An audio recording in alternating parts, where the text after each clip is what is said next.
everyone, welcome back to my YouTube channel, and I'm back again with another video this week, and we are here for 2 weeks consecutively. Why? Because we are working towards consistency.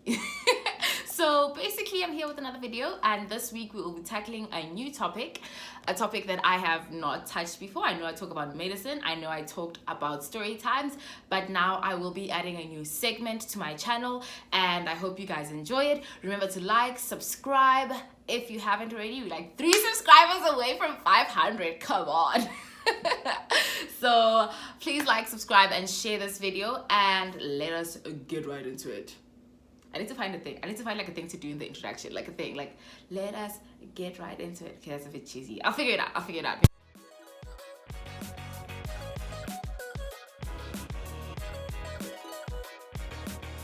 So this week we were talking about spirituality. So it's a new segment that I'm going to add to my channel, and it's something that I had in my intro actually. I was like, welcome to Tamila's life. I'll show you the what, the career, the whatever, the spirituality and the style. I still have to add a style segment. I'm just waiting for my Shein order to arrive.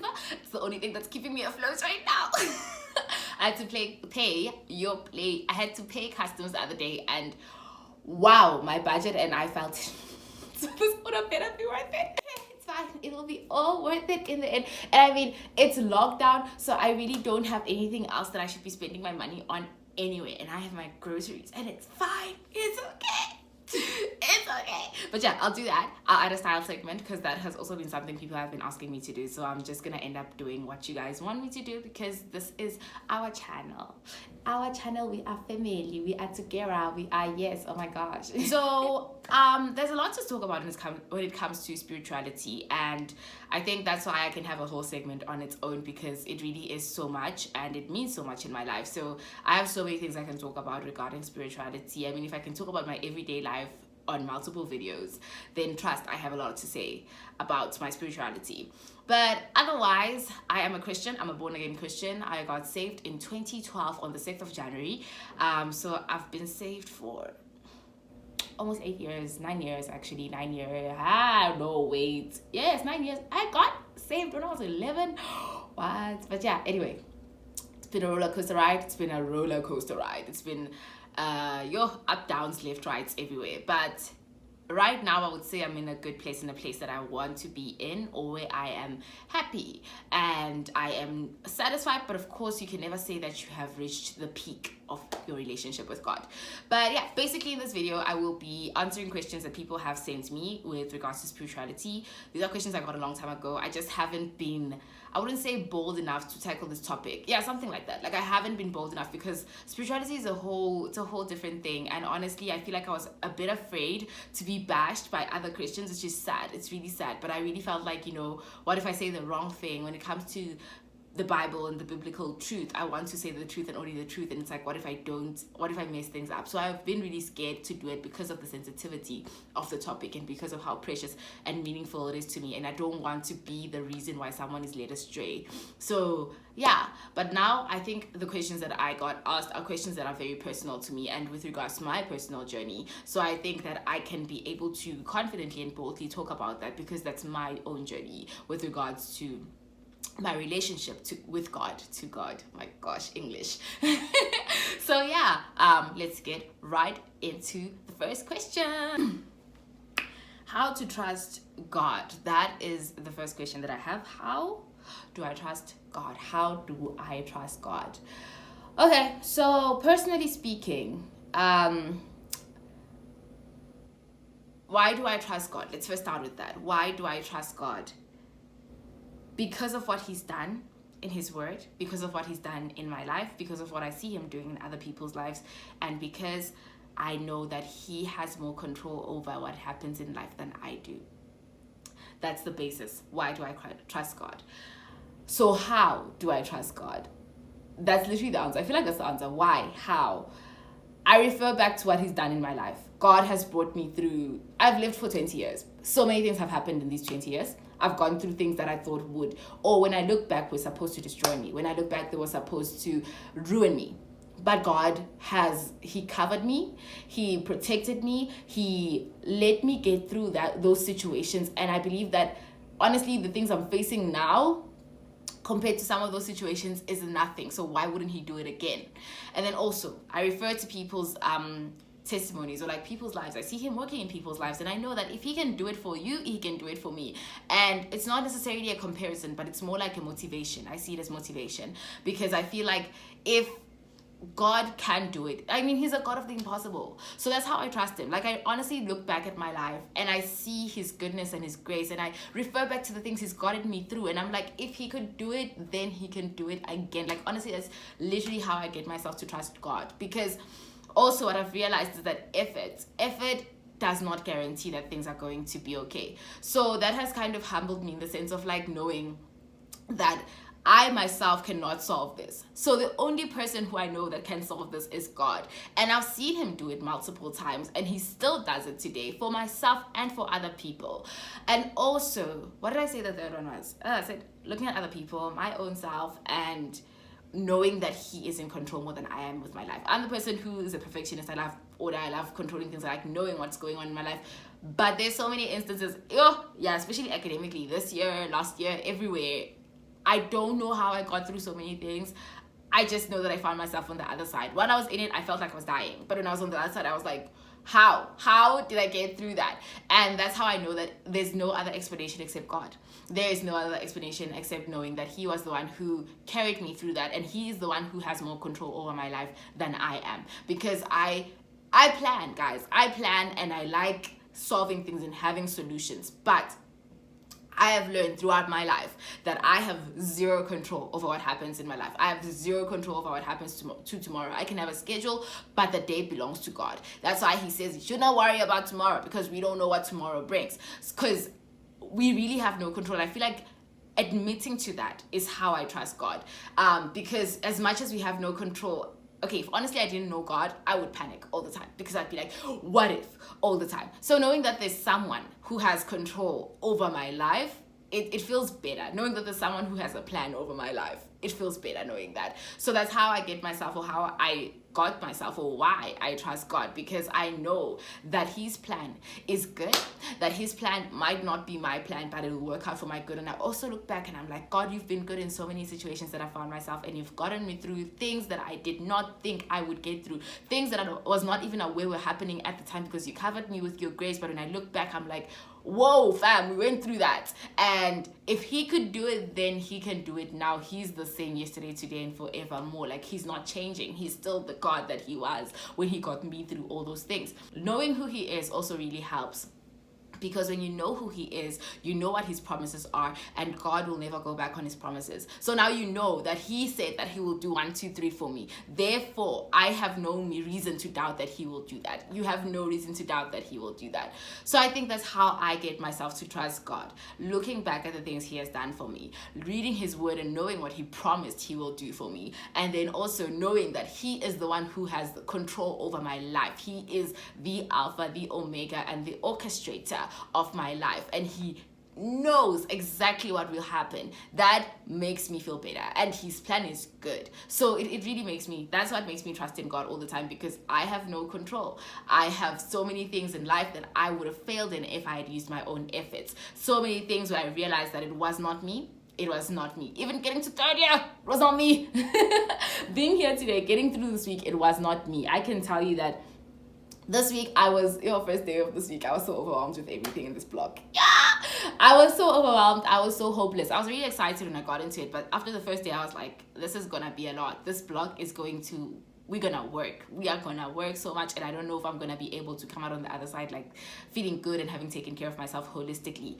But on Monday, I remember I was just studying, and then I just stopped. I was like, God, I am stressed. I am worrying. And I feel like I don't have a plan of how I'm going to do this. So I'm going to praise and worship you and thank you for the work that you're about to do in this blog. I'm going to praise and worship you and thank you that you've actually brought me this far. And I'm going to find comfort and safety in you. So that's how I trust God. Because when I'm in him, I find safety, I find comfort. Literally the reassurance that I get, the safety that I get when I'm in his presence, that makes me trust him. Because I believe that the way I feel, I don't know, like, if you feel calm in someone's presence, I feel like you can trust them. When you feel safe and comfortable in someone's presence, then you can trust them. So that's basically that. I had a whole 2-hour praise and worship session on Monday because, yo, guys, I was really stressed. I was really stressed and anxious about this block. I was really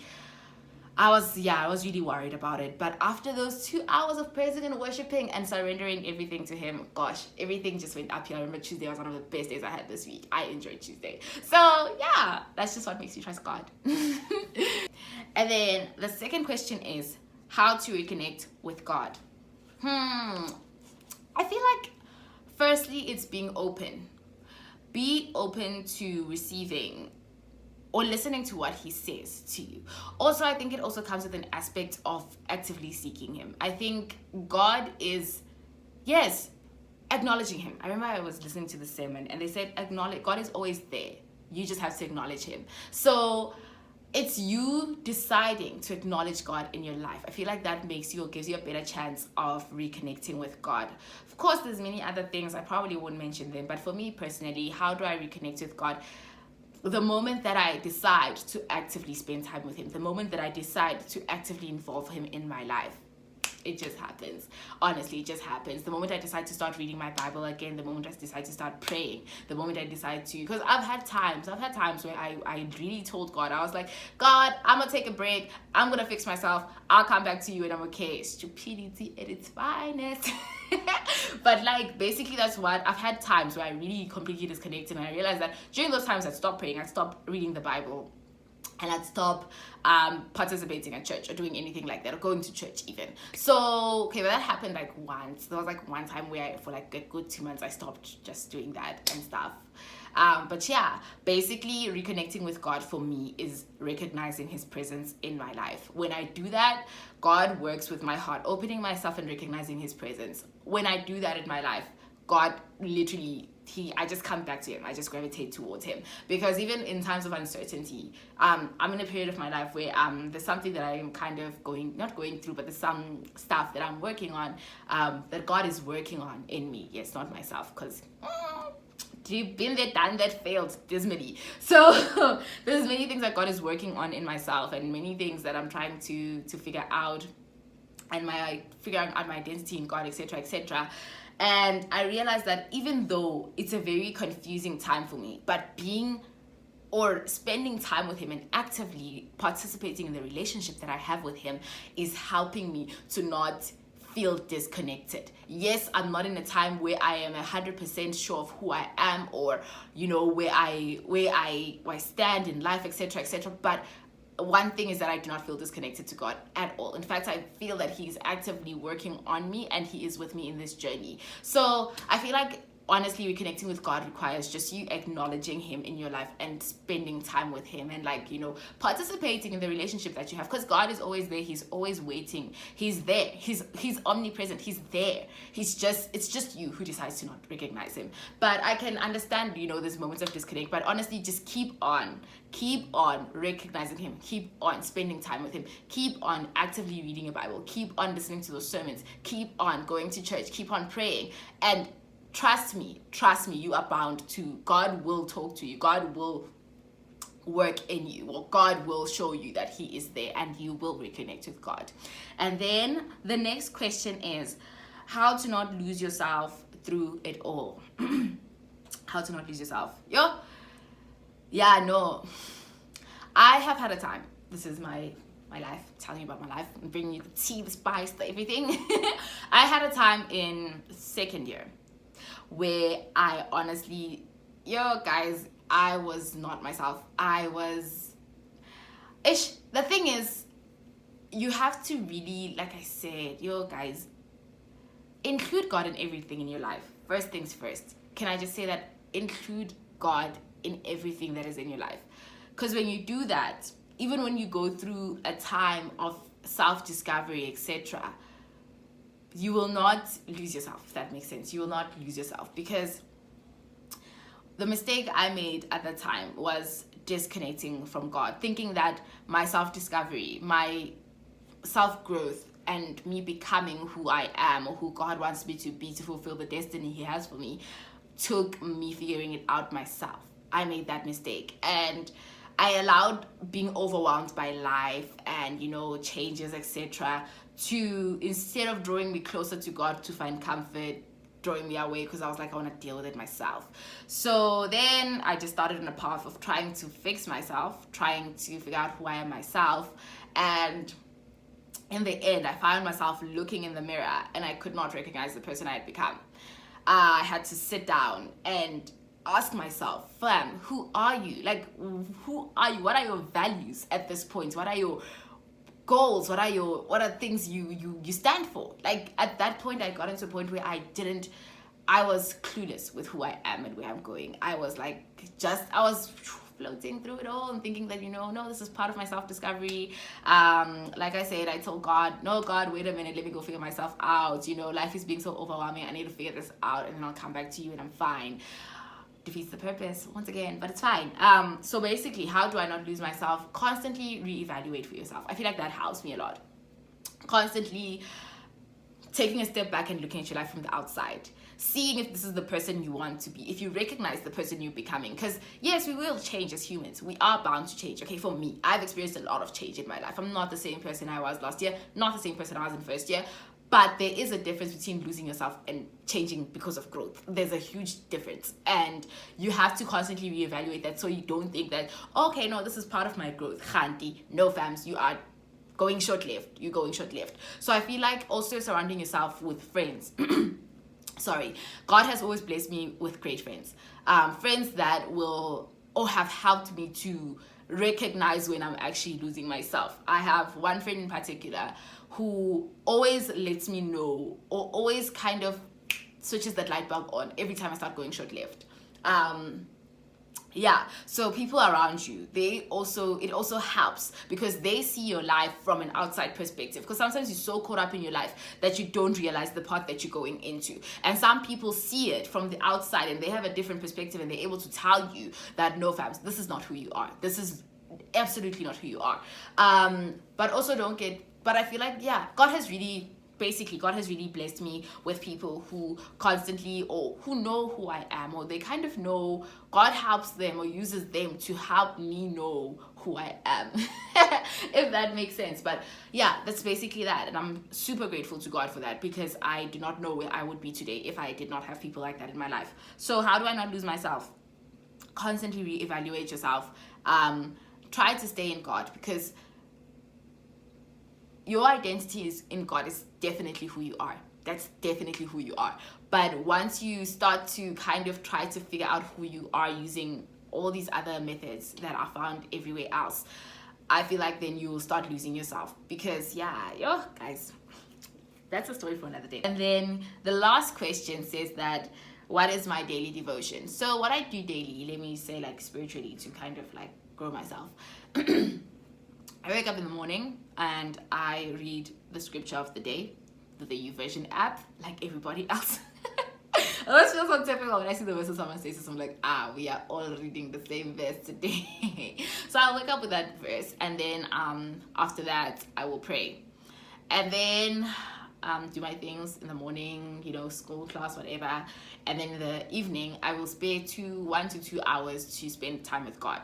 During those 1 to 2 hours, I honestly let the Spirit lead me to what it wants me to do. Sometimes 1 or 2 hours, I end up just praising and worshiping only. But normally what I anticipate on doing in those 1 or 2 hours is doing a Bible study, which means like studying a book. I like choose a book that I read and I study, and I ask God to just, reveal what he wants to say to me through this book. So I spend time doing that for maybe like a good 30 minutes to 1 hour.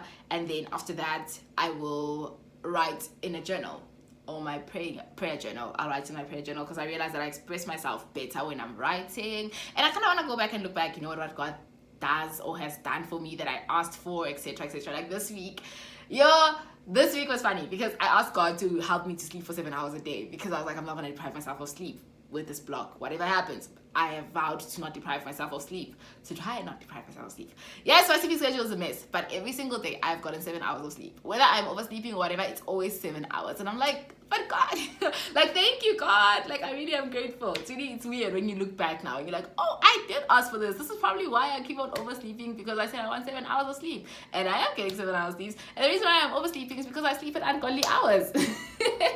But yeah, so that's what I also do. I write a prayer journal. I feel like that is a great thing to keep, just to, like you said, like it helps with trusting God.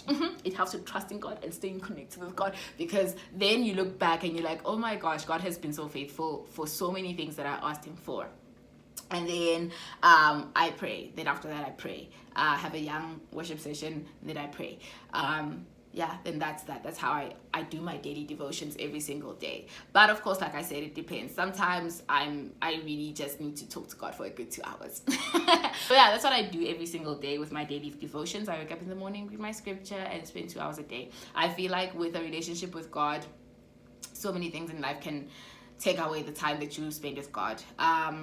Like I said, it's an active thing. I feel like a relationship with God is such an active thing, and it's easy for life to take over. It's easy for life to take over. So what I would recommend for anyone who wants to kind of like start off, I'm not saying I'm a guru here. I'm not a guru. I feel like, yeah, like I said, Christianity is a journey. You're always learning because, yeah, we're always learning. So what I would say is that just actively set aside time for God. When you do that, I feel like it kind of, like you cognizantly do it, you like, and you kind of have no excuse. For me personally, I add it to my schedule, because then I won't be like, oh, let me do 5 more chapters and then I'll go pray, because by the time I'm done with those five chapters, I'm tired, I'm exhausted, and then I'll just do it for the sake of just doing it. So what I do is I literally set a time, during this time and this time I am doing God. Whether afterwards I'm going to carry on studying or whatever, that's fine, but like during this time and this time I am with God, I'm spending time with God. And in that way I also can adjust the rest of my schedule so that it accommodates that, instead of me adjusting that time to accommodate my life. So yeah, that's just that.